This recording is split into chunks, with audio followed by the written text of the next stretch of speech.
Magandang umaga po. Ako po si Elmer Arida, operator po ng sublimation machine dito sa Bohol. Bali, nag-run po ito ng 7 days na may total meters na 141. Ito po yung printer head, capping, head clean,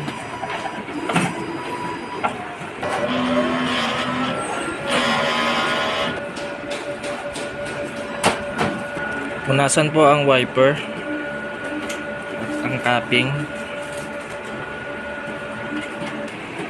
nozzle check,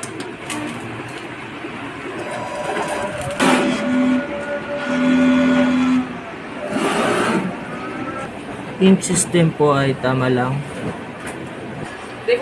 waste tank nilinis po ito tuwing Monday, AVR.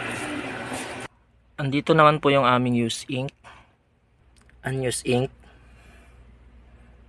subli paper roll, output record.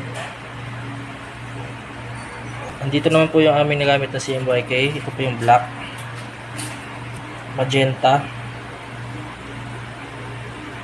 cyan, at yellow po. At ito naman po yung aming daily checklist. Ito po.